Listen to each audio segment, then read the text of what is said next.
أفلا يتدبرون القرآن. أعوذ بالله من الشيطان الرجيم. بسم الله الرحمن الرحيم. قل من كان عدوا لجبريل فإنه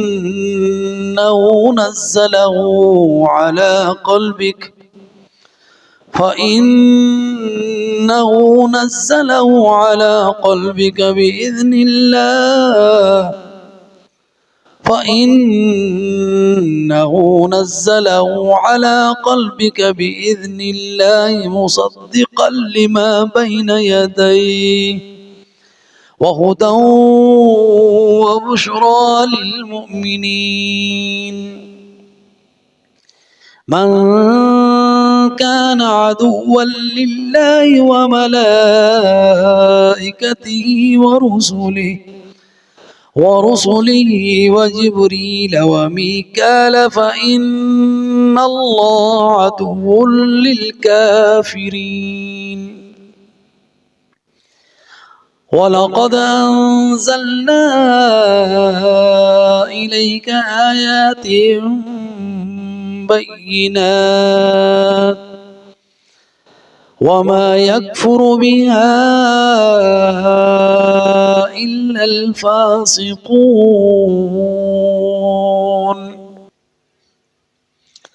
قل کہہ دیجئے من کانا جو ہے، کانا کا معنی تھا ہوتا ہے لیکن سیاق کے مطابق اس کا معنی ہے قل کہہ دیجئے. فعل امر ہے قالا سے، قالا ماضی، قل امر ہے. من جو کانا ہے عدوًا دشمن لجبریل جبریل کا، فَإِنَّهُ پس بے شک وہ نزلہ اتارا ہے اس نے علی قلبک آپ کے دل پر اے محمد صلی اللہ علیہ وسلم، بِإِذْنِ اللہ اللہ کے حکم سے، مصدقاً جو تصدیق کرنے والا ہے، لما اس چیز کی جو بین یدیہ اس کے سامنے ہے یا اس سے پہلے ہے، یعنی تورات اور انجیل اور جو پہلے کتابیں آئیں. وہدن اور ہدایت ہے، وبشرا اور خوشخبری ہے، للمؤمنین مومنوں کے لیے. من کانا جو ہے عدوًا دشمن للہ اللہ کا، وملائکتہ اور اس کے فرشتوں کا، ورسلہ اور اس کے رسولوں کا، وجبریل اور جبریل کا، ومیکال اور میکائیل کا، فإن اللہ بس بے شک اللہ عدوٌ دشمن ہے، للکافرین کافروں کا. وَلَقَدْ اور یقیناً انزلنا ہم نے اتارا الیک آپ کی طرف آیات نشانیاں، بینات واضح، وما یکفر بہا اور نہیں کفر کرتے ان کے ساتھ، الا الفاسقون مگر فاسق لوگ.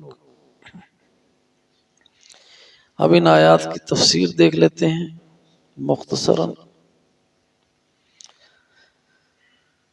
قل من کان عدوا لجبریل،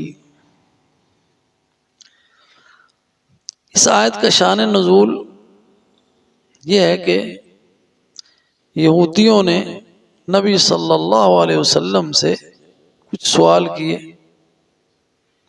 ان کا مناظرہ ہوا نبی صلی اللہ علیہ وسلم سے، اور ان کے کچھ لوگ آئے، انہوں نے نبی صلی اللہ علیہ وسلم سے کچھ سوال کیے اور کہنے لگے اگر آپ ان کے جواب دے دیں گے تو آپ اللہ کے سچے نبی ہیں، کیونکہ یہ وہ سوال ہیں جن کو نبیوں کے سوا کوئی نہیں جانتا۔ تو انہوں نے سوال کیے، ان کا سوال، ان کے سوالوں کے جواب سورہ کہف میں موجود ہیں۔ انہوں نے پوچھا وہ نوجوانوں کا کیا معاملہ ہے، تو اس میں اصحاب الکہف کا قصہ ہے کہ وہ لوگ نوجوان جو ایمان لائے اور پھر وہاں سے اپنے شہر سے انہوں نے ہجرت کی اور ایک غار میں پناہ لی، وہ غار والوں کا قصہ ہے اصحاب الکہف کا سورہ کہف میں، وہ جواب میں آیا۔ دوسرا سوال ان کا تھا کہ وہ ذی القرنین کون ہے، ان کے بارے میں بتائیے، اس کا بھی سورہ کہف میں ہے وَيَسْأَلُونَكَ عَنْ ذِي الْقَرْنَيْنِ قُلْ سَأَتْلُو، کہہ دیجئے میں ان کے بارے میں تلاوت کرتا ہوں۔ تو وہ ذی القرنین کی ساری تفصیل سورہ کہف میں ہم پڑھیں گے۔ اور اسی طرح ان کا سوال تھا روح کے بارے میں بھی کہ روح کیا ہے، اس کا جواب اللہ تعالیٰ نے دیا سورہ بنی اسرائیل میں وَيَسْأَلُونَكَ عَنِ الرُّوحِ قُلِ الرُّوحُ مِنْ أَمْرِ رَبِّي، کہہ دو روح میرے رب کا امر ہے۔ تو انہوں نے کہا اچھا نبیوں پر جو وحی لے کر آتا ہے وہ کون سا فرشتہ ہے، تو آپ نے جواب دیا کہ وہ جبریل علیہ السلام ہے۔ تو وہ کہنے لگے کہ جبریل تو یہودیوں کا دشمن ہے، ہم اس لیے تمہیں نہیں مانیں گے۔ سارے سوالوں کے ان کے جواب دے دیے، لیکن وہ پھر بھی نہیں مانے، کیونکہ وہ تو ضد اور عناد پر اور تکبر کی وجہ سے اپنے کفر پر اڑے ہوئے تھے، تو انہوں نے ایمان نہیں لانا تھا۔ تو اللہ سبحانہ و تعالیٰ نے اس کے جواب میں یہ آیتیں نازل ہوئی کہ انہوں نے کہا تھا نا کہ جبریل جو ہے یہ تو یہودیوں کا دشمن ہے، اگر میکائیل لے کر آتا نا تو پھر ہم مان لیتے، اگر تمہارے پاس میکائیل لے کر آتا قرآن تو پھر ہم تیری نبوت کا اقرار کرتے۔ تو اس کے جواب میں فرمایا قل، کہہ دیجئے، من کانا، جو ہے عدو لجبریل، جبریل کا دشمن۔ جبریل سے دشمنی تمہاری کیا ہے؟ دشمنی اس لیے کہ اس نے آنا تو ہماری طرف تھا، چلا ادھر گیا ہے، آنا یہودیوں کی طرف تھا اور چلا گیا ہے یہ محمد صلی اللہ علیہ وسلم کی طرف۔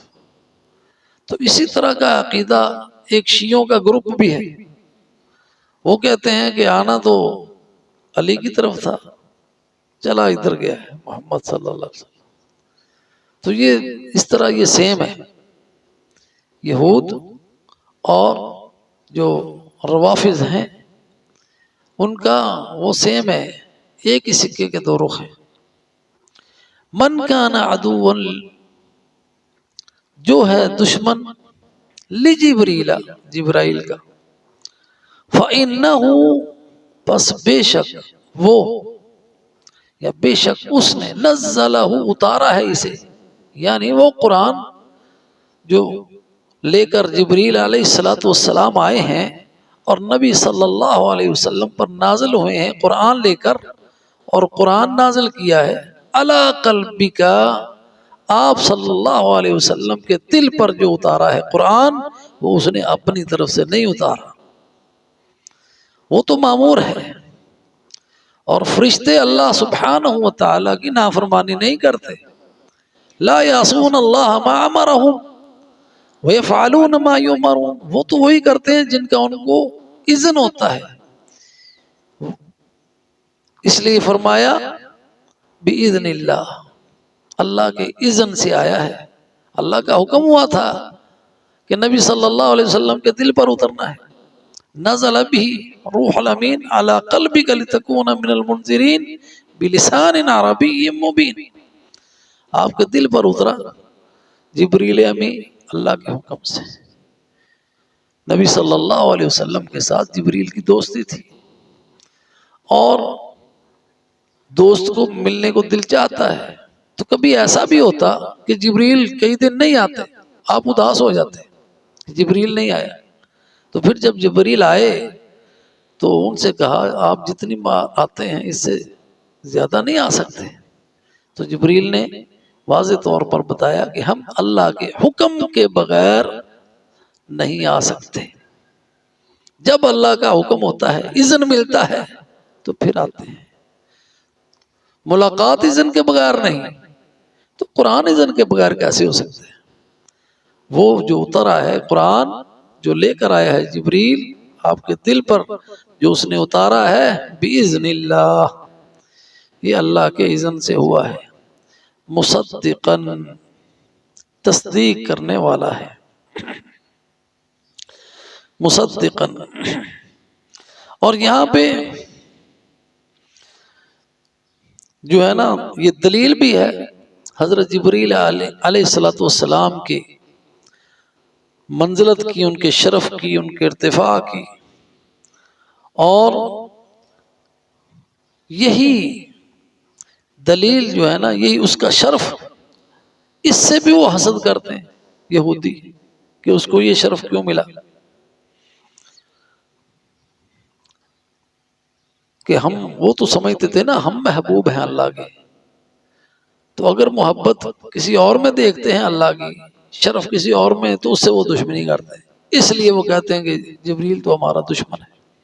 خیر، مصدقاً لفظ ہے تصدیق کرنے والا، یہ وہ کتاب ہے جو تصدیق کرتی ہے ان کی کتاب کی بھی، ورنہ اس سے پہلے تو لوگوں کو معلوم بھی نہ تھا کہ تورات کیا ہے، انجیل کیا ہے۔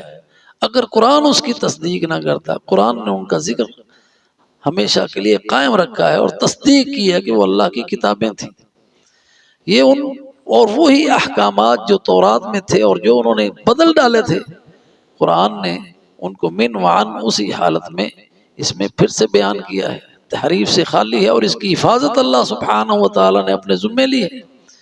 یہ وہ کتاب ہے مصدقاً، جو تصدیق کرنے والی ہے اس کتاب کی جو ان کے پاس ہے، وَهُدًى، اور یہ کتاب ہدایت ہے۔ اللہ سبحانہ و تعالی سے ہم ہدایت مانگتے ہیں، سورہ فاتحہ میں اہدنا الصراط المستقیم کہتے ہیں، اللہ سبحانہ و تعالی نے فرمایا ذالک الکتاب لا ریب فیہ ھدی للمتقین، یہ ہدایت ہے، ہدایت ہے للمتقین، جو اللہ سے ڈرنے والے ہیں۔ اور یہاں پہ ایک بات سمجھ لیں کہ قرآن سے ہدایت متقین کو ملتی ہے، جو متقی نہیں ہے اس کو ہدایت نہیں ملتی۔ اور اللہ نے جو روزے ہم پر فرض کیے ہیں وہ اس لیے ہیں کہ وہ جو تقوی کی صفت ہے وہ ہمارے اندر آ جائے۔ یا ایھا الذین آمنوا کتب علیکم الصیام کما کتب علی الذین من قبلکم لعلکم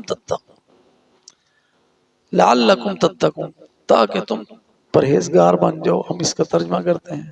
لیکن تقوی جو ہے نا بہت شامل ہے، اس میں بہت سارے امور، اور یہاں بھی اللہ تعالیٰ نے قرآن میں حکم دیا ہے نا تقوی کا، وہاں مخاطب ایمان والے ہیں، یا ایھا الذین آمنوا اتقوا اللہ حق تقاتہ، اے ایمان والو اللہ کا تقوی اختیار کرو جیسا اس کا تقوی اختیار کرنے کا حق ہے۔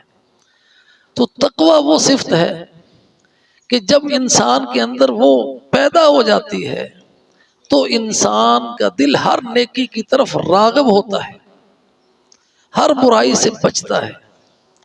تقوی والا بندہ اللہ کی رضا کے لیے ہر مشکل گھاٹی جو ہے وہ کراس کرتا ہے، اور انفاق فی سبیل اللہ دلیل ہے کہ یہ بندہ تقوی والا ہے۔ اس لیے رمضان میں زیادہ سے زیادہ روزے کے ساتھ ساتھ اللہ کی راہ میں خرچ کرنا چاہیے۔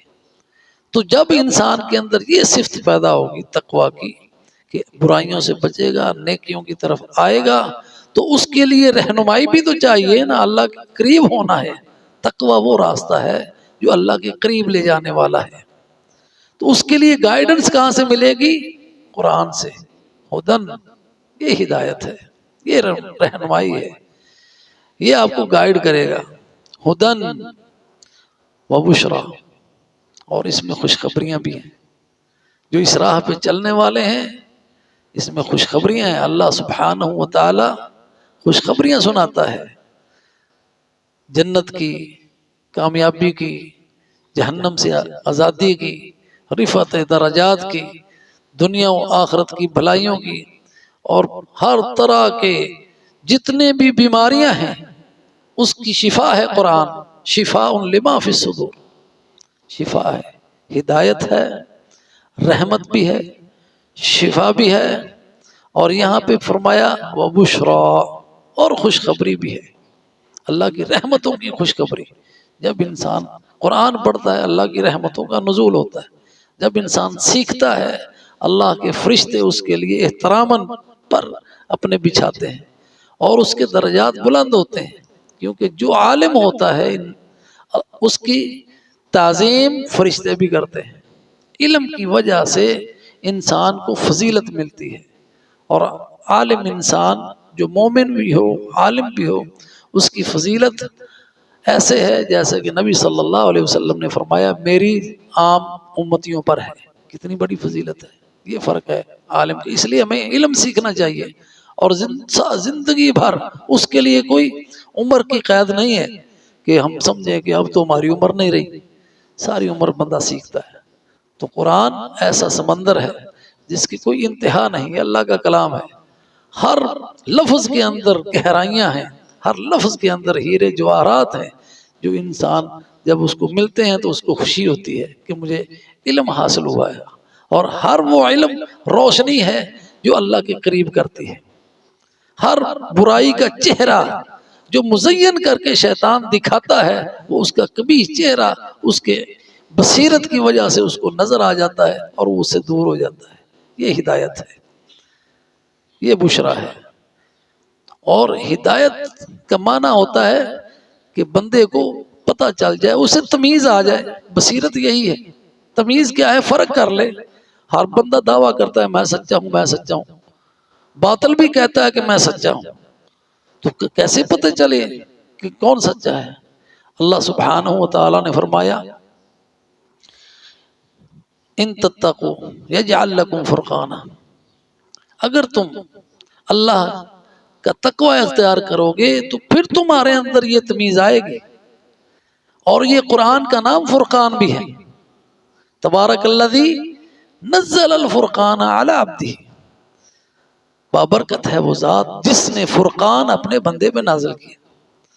فرقان آدمی کے اندر آ جائے، کوئی باطل گمراہ نہیں کر سکتا، کوئی شیطان گمراہ نہیں کر سکتا، کوئی دجال گمراہ نہیں کر سکتا۔ یہ علم ہے جو قرآن سے ملتا ہے، یہ نورانی علم ہے، یہ قرآن دیتا ہے۔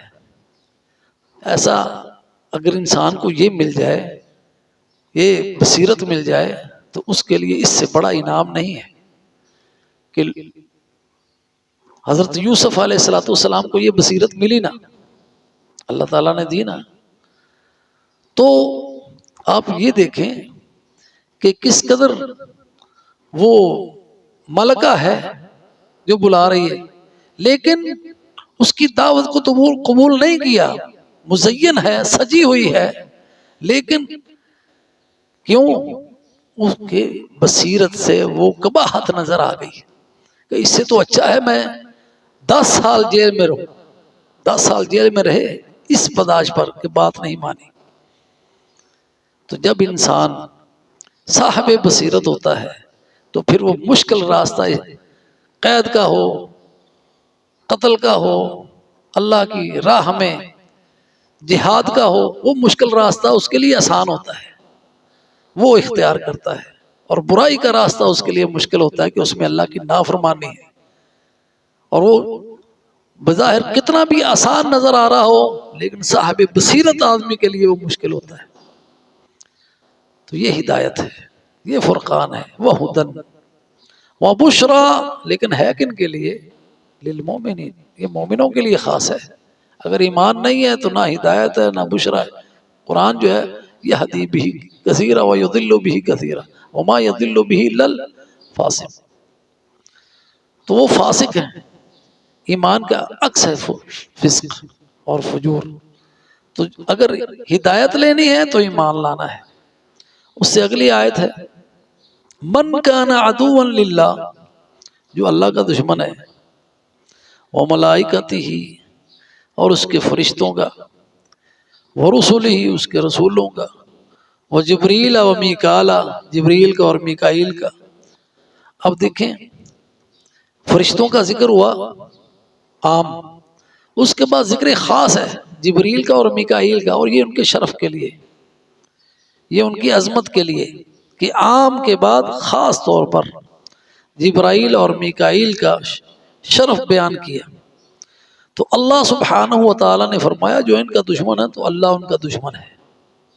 فَإِنَّ اللَّهَ، بس بے شک اللہ، عدو، دشمن ہے، للکافرین، کافروں کا۔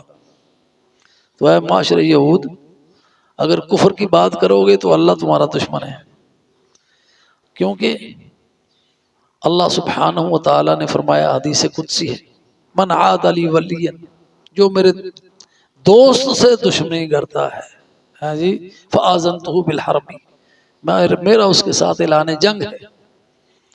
جو اللہ کے دوست کے ساتھ دشمنی کرے، اللہ کے ساتھ اس کی لڑائی ہے، اللہ کے ساتھ جنگ ہے، تو اللہ سے جنگ جیت سکتے ہو؟ تو یہ سارے اللہ کے دوست ہیں، فرشتے اللہ کے دوست ہیں، اولیاء اللہ ہیں، رسول اولیاء اللہ ہیں جن کی ولایت میں کوئی شک نہیں ہے۔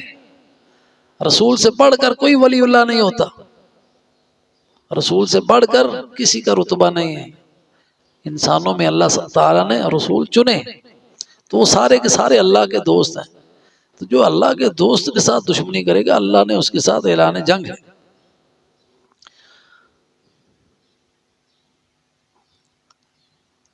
فَإِنَّ اللَّهَ عَدُوٌّ لِلْكَافِرِينَ، اسی پہ آج کا ہم درس ختم کرتے ہیں۔ بس بے شک اللہ دشمن ہے کافروں کا۔ اللہ تعالیٰ سے دعا ہے کہ اللہ ہمیں اپنے اولیاء میں کرے، ان لوگوں میں سے کرے جن کے لیے قرآن ہدایت ہے، رحمت ہے، بشارت ہے۔ آمین۔ وآخر دعوانا ان الحمد للہ رب العالمین۔